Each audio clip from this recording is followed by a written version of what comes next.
What happens when viral views don't convert to likes, followers, and customers? Attention for me is surface level and trust is earned. Attention is rented and trust is owned. Whatever you're talking about, do you know what you're talking about? Is it something that is true? Is it something that you've done, tested?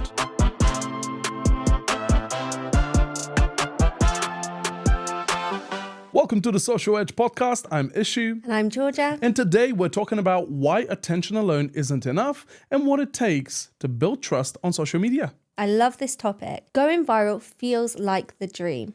But what happens when those viral views don't convert to likes, followers, and customers?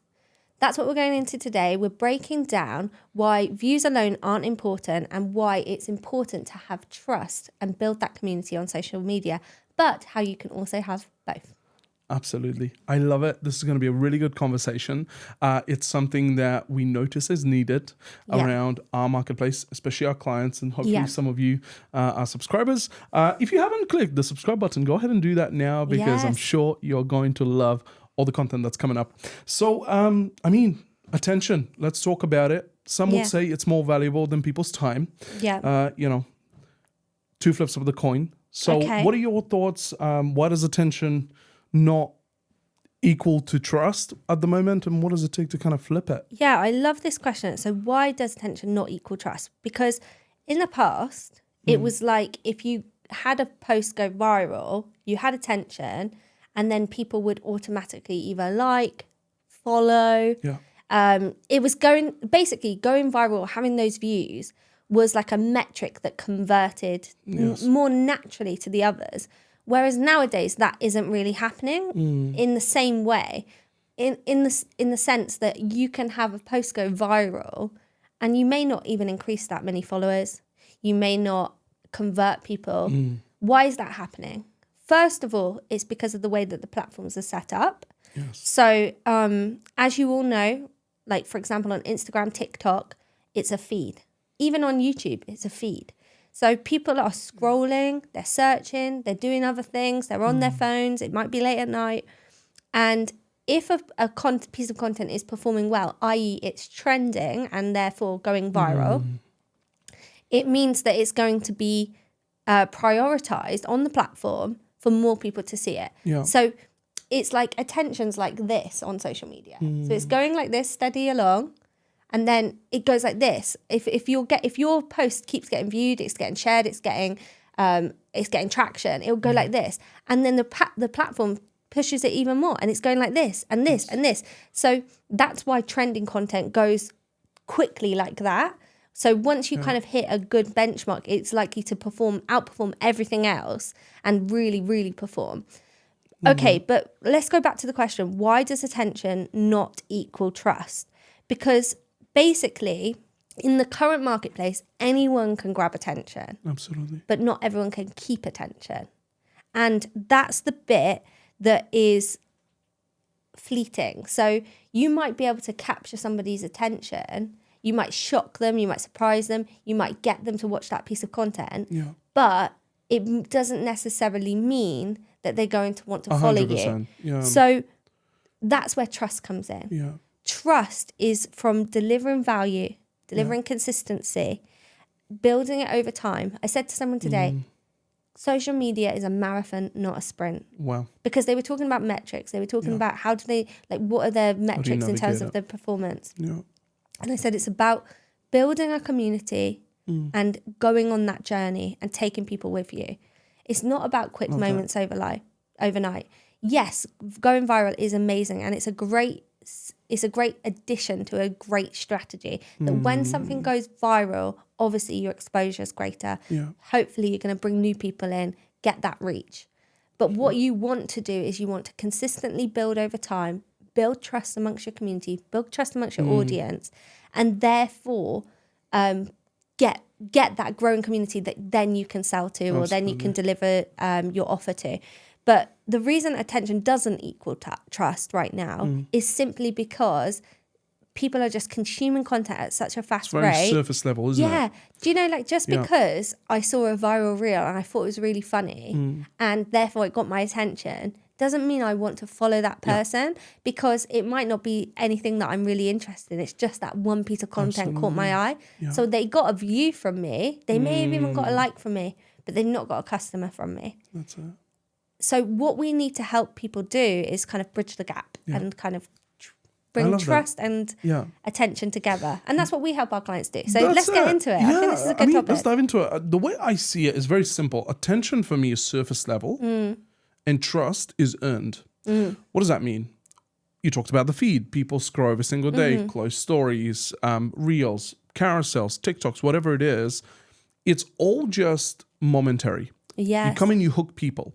One of the things we talked about in our first episode ever about authenticity of following people through. Sometimes you just said, you might like a viral piece of content, but you might not follow it. Yeah. Why would that be?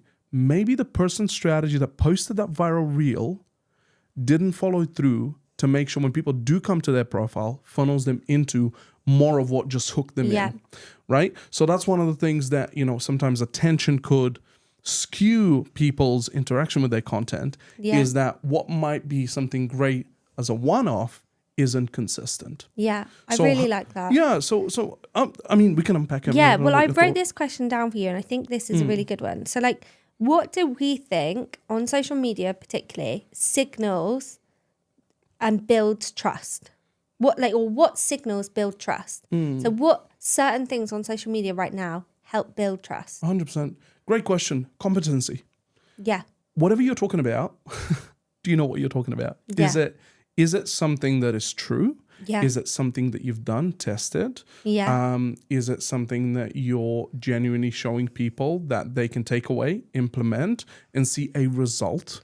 So it's almost like social proof. Social proof. You expect it. People expect, in order for that trust to be earned, they're expecting not just that you're saying you've done it, but there's some social proof behind that. You can showcase it. Clients, testimonials, whether that's video or written, proof of the social platforms. For example, we had a lot of great views and followings for our clients. And oftentimes, if you go to our website, you can go and see following screenshots, engagement screenshots. We actually have the proof to back it. It's not just the words. Journey, showing the journey. Exactly. But I think more than that, it's the consistency part. Just because you've started one topic and you've gotten it right and you've talked about it well, doesn't mean you've arrived. It needs to continue. The next thing that you're talking about, are you the expert in it? Are you really? Yes. So people are looking to see that you haven't just done something once. You have the expertise to back that up. So they're going to see it show up again the repetition. and again. And that's that consistency element that brings trust. So it's like they're seeing in every time they interact with you, whether that's through a real piece of content, your other accounts, your clients, what your clients say about you, everything further backs up the fact that you are who you say you are. That's what builds trust. That's what we're saying. It made me think a little bit about, I'm a foodie a little bit. When you go to a good restaurant, you like a good restaurant, right? Yes, I'm a foodie too. We go to a good restaurant and you enjoy a meal, you enjoy the service, you enjoy how you're taken care of. The experience, right? If you go there once and you leave completely mesmerized by the experience, it's very likely that you'll come back. But what's more important is the second time you come back, because you already have a benchmark to compare it to, right? So then the restaurant, in this case, if you're a personal brand or a business owner, you want to make sure when the person comes back, they receive that level of service that they've had before or better. Yeah.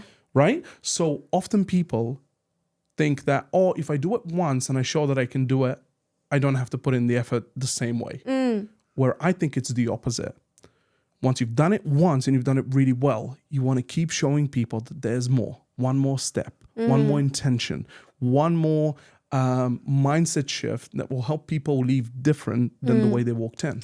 I love this idea, and it got me thinking as you were talking, basically because of what you said about restaurants, about the franchise industry and why franchising, particularly in restaurant, franchise restaurants, why does it work? It's because so let's just talk about some of the top chains like Zzz's, Wagamama's, McDonald's even. Restaurant obviously or fast food. Yeah. You know what you're going to get at that restaurant, at that fast food restaurant, at that place. You know the experience you're going to receive. Yeah. So if you go into Wagamama's, you know the kind of tables, you know the aesthetic, you know what a katsu The curry atmosphere. contains. That's You know it. exactly what's going to arrive on your plate. You know the experience. And so you keep going back because you know what you're going to get. Yeah.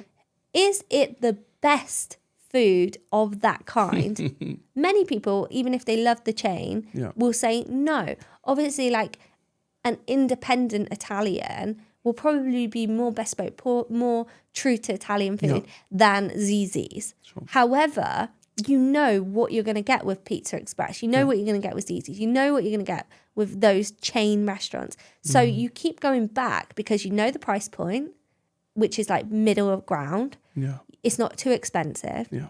You know that the service is going to be at a certain level. You know that then the food is going to hit that benchmark because generally it does.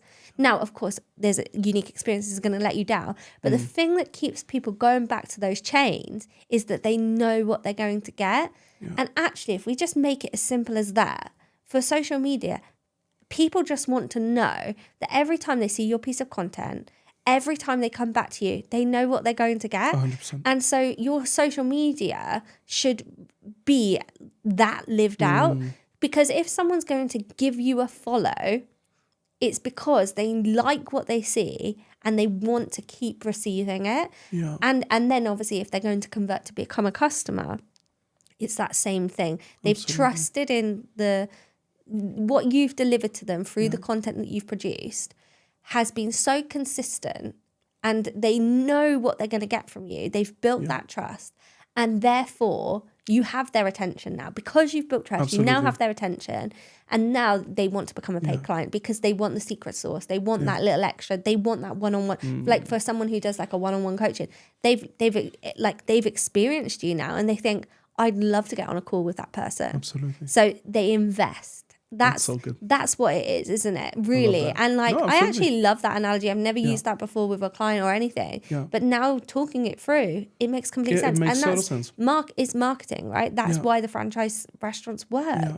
So let's just break it down, keep it really simple. Yeah. This is why sometimes, even though you could just put out like a trendy piece of content that's like off the wall, and it might get you more views, but if it doesn't link back to what you deliver, it doesn't link back to your personal brand, actually, even though that one piece of content got you more views, it's not going to get you more followers, and it's actually not going to grow your account. So you need to keep your content consistent. Yeah. And if that then performs and goes viral, rather than like you just jumping on something that doesn't really relate to you, you've got more chance of that viral piece of content converting people than something that was just like trendy for that day. Good. Do you see what I mean? Yeah, absolutely. I love that. And it just makes me think about kind of the third pillar that I want to add here, and it's character. Often when people start out, they think that everything has to be perfect. Yeah. They think that they can't show weakness. They think that they can't admit failure or fault.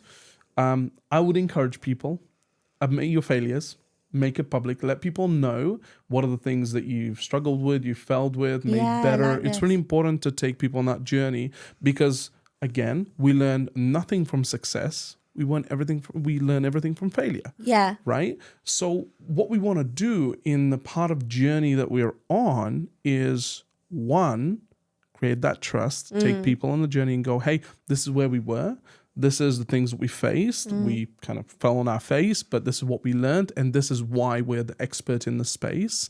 I think one of the things that you used to say before was, and you can correct me if I'm wrong, is like, don't address yourself as I'm the expert in the space, but I have experience in. Oh yeah, that's a good one. So is being able to take people on a journey and say, hey, this is the journey experience that we've had in video marketing and graphic design, whatever it may be, and take people on that journey to go, this is what it took for us to be this excellent. Yeah. And focusing what you can deliver and show the result of that to build the trust, rather than just saying, this is what I can do for you. Yeah. Because if you just say, this is what I can do for you, people want to know that, see how this is a big claim. How can you back up that claim? I think that's where what you're saying really plays out really well, and you can curate it within your strategy. Absolutely. I really like this. Can I touch on one more thing here? Go. And I want to pick your brain about this, which is, and maybe this is something, part of your experience that you can touch on. when clients, for example, might be unhappy with something, or there was a mistake that one would have made on a project or whatever it may be, how does one deal with that? Do you admit fault? I just want to help our young entrepreneurs that are starting out and maybe are yes people, that would say, oh, no, it wasn't us. It'll be perfect. We'll fix it. Is it better off to say, hey, we're really sorry. Yeah, we made the mistake. They don't need to know the reason why, but give us the opportunity to make it better. Or what is your kind of experience on 100% in terms of in anything in business, you got to own a mistake, because if you don't own your mistakes or own errors, you're just going to, people aren't going to trust you, are they? So that's where it comes back to. It's building trust is owning both your wins and your mistakes. Yeah. So 100% own the mistake. How can you relay that on social media? I think you can share the journey of, I've seen this a lot actually, it works really well, is you share, okay, these are the mistakes I made in this area of business, or these are the mistakes I used to make before I started my business. And now this is what I learned from it. Yeah. So now I do this. So you're basically showing people that you're not portraying, oh, I'm perfect, or, oh, I've got the solution.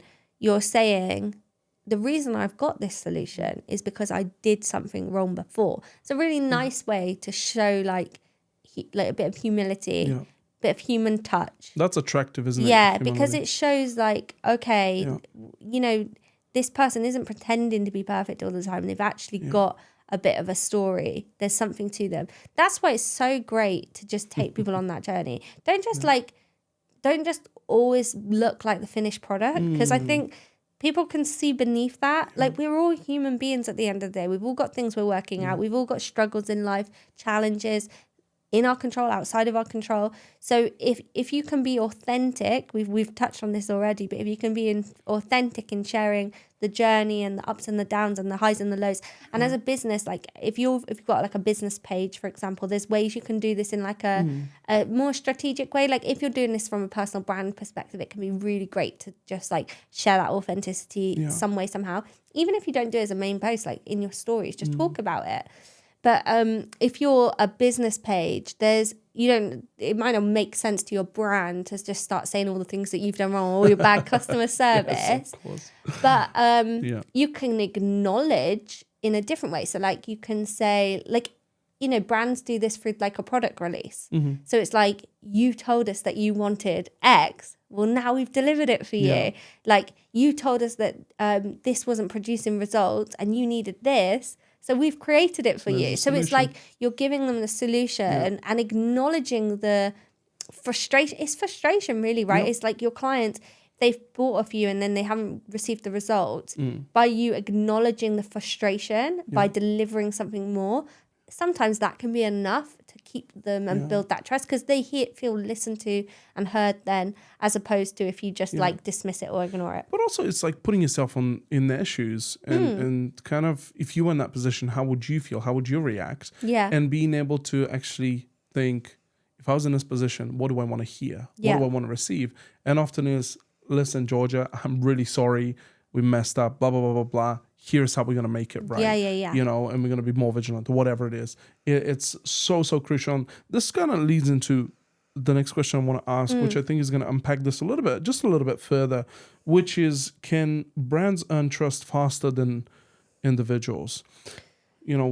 Just jumping from kind of the troubleshooting of failure and communication into... Is it easier as an individual to earn trust as opposed to a brand, or do brands earn trust? Well, I think, as we mentioned on personal brands just now, for an individual, because they're a human, it can sometimes be easier to sort of show that human edge, which can help build that trust. But I think also at the same time, brands can build trust a little bit easier because they can present a polished image and they can put their testimonials in, and they haven't got to have that imperfection of a human. So for example, a brand can just use photos of people, and they can use well curated videos, and they don't have to worry about the imperfections of normal human life being portrayed on their social media. Like we were just talking about, like they can be more strategic in how they do it and still appear authentic as a brand by like releasing a new product that deals with the issue or troubleshooting or providing an amazing customer service. And there's no like a person who's under attack. Whereas as an individual, if you're an individual with a personal brand or you provide like a coaching program or one-to-one coaching or whatever it is, like that kind of service, sometimes you can feel like you lose trust faster than the brand could because people are quicker to see the human failures. The behavior aspect of it, I guess. Yeah. And I think this is something that we personally haven't talked a lot about, but also our industry doesn't talk a lot about, is behavior. Yeah. You know, often we talk about, you know, you can introduce your community to your environment as much as you want. You know, whatever you give, that's what people are going to take. How you behave and how quickly you change your behavior will impact your audience. And that links to consistency. Absolutely. Because is your behavior consistent? Are you showing up consistently? Like, because people buy into you. Yeah. Right? It's like, for example, if you're going to commit to do something, you have to commit to it. You have to remain consistent. Because the moment you don't, it's going to show inconsistencies. Strong. So, for example, like just like off the cuff example, like one thing I'd like to do more is show up on my stories more, right? Show up, just share bits of my day, highlights of my day. I haven't really managed to do that yet because I'm unable to fit it in right this second in terms of like being consistent in it.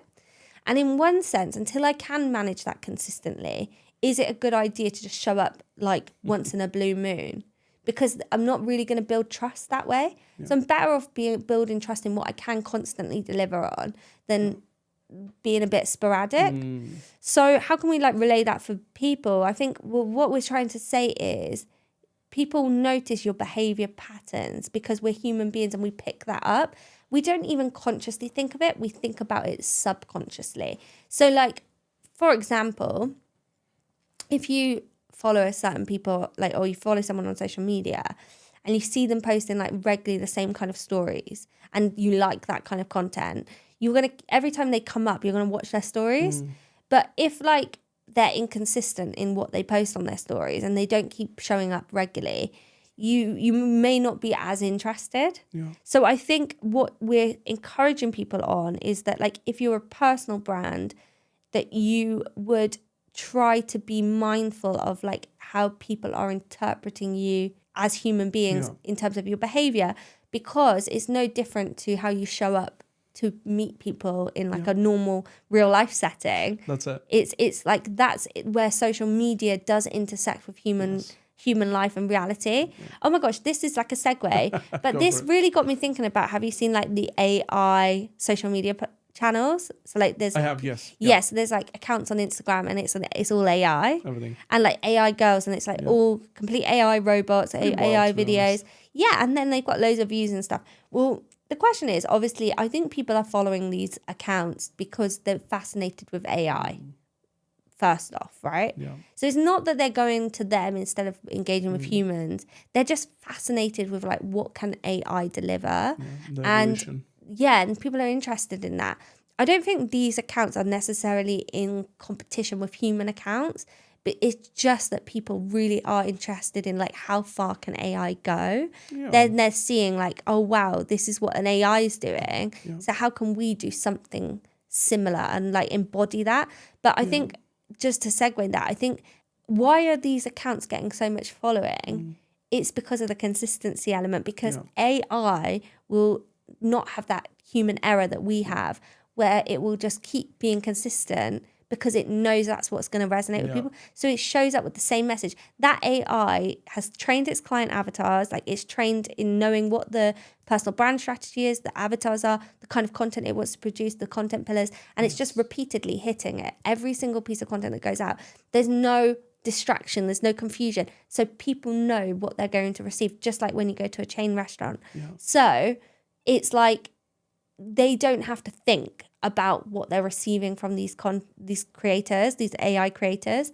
Whereas like from a human, if you're sporadic and you're not consistent, people don't know what they're going to get.